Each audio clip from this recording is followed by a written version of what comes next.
Dear Archbishop Peter Machado, the other dignitaries on the dais, dear fathers, sisters, seminarians, good evening to each and every one of you.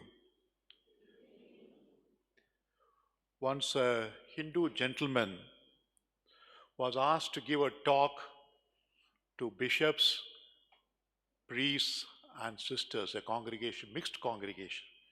So he didn't know how to address them. So he asked one priest, how do I address the bishops? He said, you say most reverend. Oh, good.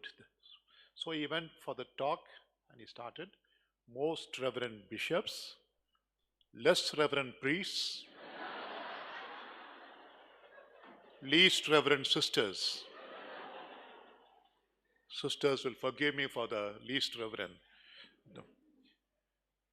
Now, at very outset, I'd like to congratulate Father Lawrence and all the staff members and seminarians and whoever helped in the coming to reality of this national seminar. Of course, for Father Lawrence is not, as Archbishop said, this is the first attempt. He is already very much into it. But to organize a seminar like this, where more than 300 people are taking part, is not easy. So I may not get a chance to congratulate again. So I congratulate all the organizers.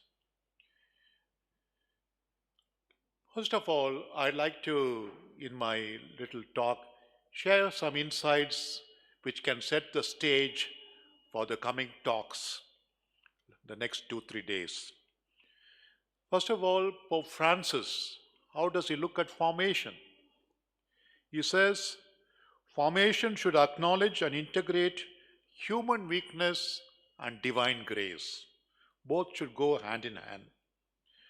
And he outlines 3 important guidelines. First of all, the communal aspect. That means a seminary should not be empty, neither it should be overcrowded. It should have an ideal number, conducive number. Second, maturity. Candidates should have maturity not only intellectually, but also spiritually, religiously, and also in the human aspects. Thirdly, formation should be humbling. Pope uses the word, seminarians should not think when they become ordained that they are supermen who pretend to know everything and control everything. They should not be they should not think themselves as supermen. And he even uses a word which can be hurting. Catholic priests can become little monsters if they are not trained properly as seminarians. They can become little monsters. Hard word. Catholic priests. I'm reminded of another incident. Once, around 10 o'clock in the morning, a lady knocked at the office door of a parish priest. And the parish priest, yes, come in. The lady walked in with a dog. Yes, madam, what can I do for you? And the madam said, Father, I came to ask you if you can baptize my dog. She said, what? Baptize a dog? You think I'm trained for baptizing dogs? Please don't waste my time. The lady said, in that case, Father, I was thinking of giving a donation of rupees 1 lakh.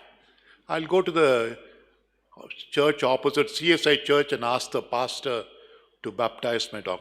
No, wait. Why didn't you tell me first that it's a Catholic dog? It's a Catholic dog means I would have... So once a bishop in Chile asked Pope Francis, that sister who gave the introduction already mentioned it. She said, what would you say to a young man or a young person who feels vocation to religious life or priesthood, Pope said he or she should allow himself or herself to be gazed at by Jesus. And Jesus will say, if you wish, come and help. Talking to Italian bishops once, Pope Francis said, seminarians and priests should beware of a rigid mindset. This rigidity can come in liturgy, canon law, theology, any aspect. Because rigidity gives some sort of security. We should always be open.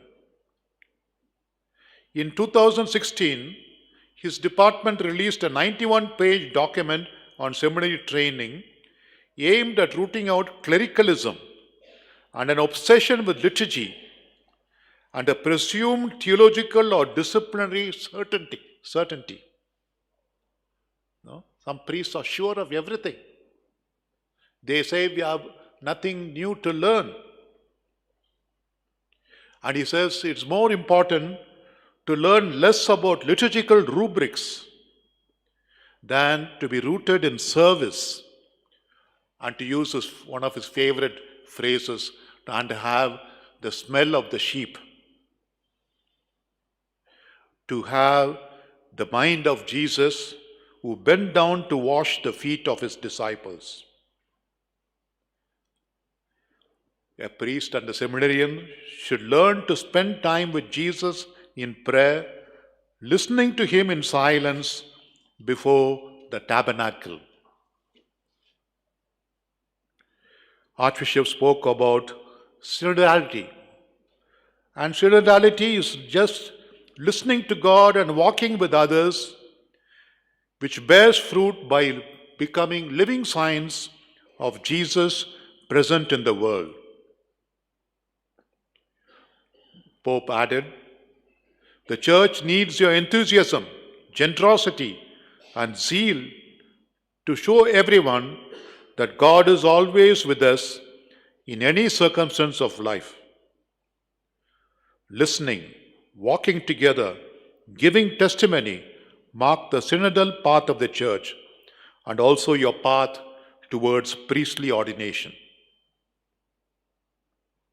Again, he repeats, the mission of a seminary is not to form supermen, but humble servants of communities. He recalls his own days of formation. Pope Francis says, it was very strict those days, step by step. And the one who lasted till the end would be ordained, and the others would fall by the wayside or just drop out. You have to endure till the end. Only those who endure will be ordained. But today, times have changed. Formation has become more personal and communitarian. Further, Pope Francis said he really wanted to talk about an obsession that I have. What is this obsession?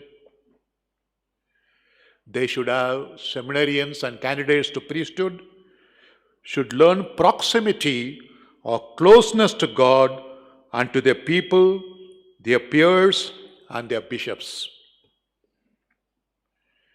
He goes on to say, the busier a priest is, the more he has to lose time in prayer. Already Martin Luther said that during the time of the Reformation. The busier you are, you have to spend more time in prayer. And he says, we cannot have priests who are like directors of a parish business, who lead at the top of their voices.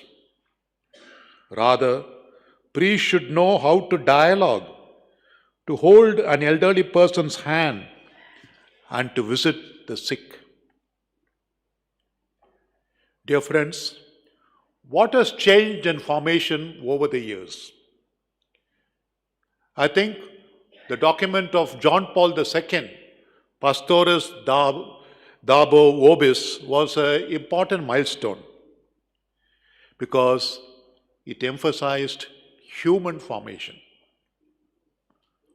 Never before, perhaps, coming from the top, human formation was given so much importance. And today, we know the situation in India and elsewhere. Secularism, materialism, relativism, shallow spirituality, selfie culture, rise of religious fundamentalism, all these are undermining and confusing the value systems and vision of our seminarians. I'm not talking about St. Peter's Seminary, I'm talking of seminaries as a whole. I've been visiting professor in quite a few seminaries. The formation is often routine, monotonous, insulated from problems outside, whereas people outside are struggling to make a living, mechanical, overprotected, over-intellectual. Are we really in touch with the people we are going to work with tomorrow? Therefore, the need to give emphasis to the human and spiritual formation, the lack of psycho-spiritual formation in handling emotions, loneliness, frustration, and healing from past hurts may lead to unhealthy relationships, addictions, lack of motivation, and also a lack of zeal.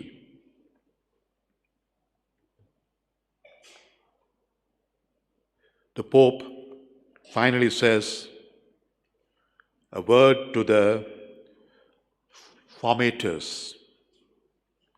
His formation is not an easy job. Formators have to sacrifice themselves daily.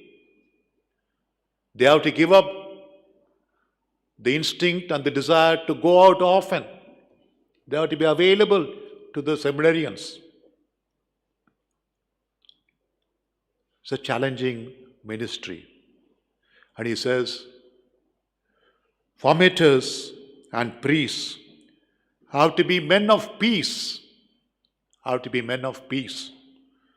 who surround themselves with serenity, even during hardships. And our humanity is the clay pot in which we guard the treasure of God. So care must be taken to preserve our clay pot where we keep God's treasure.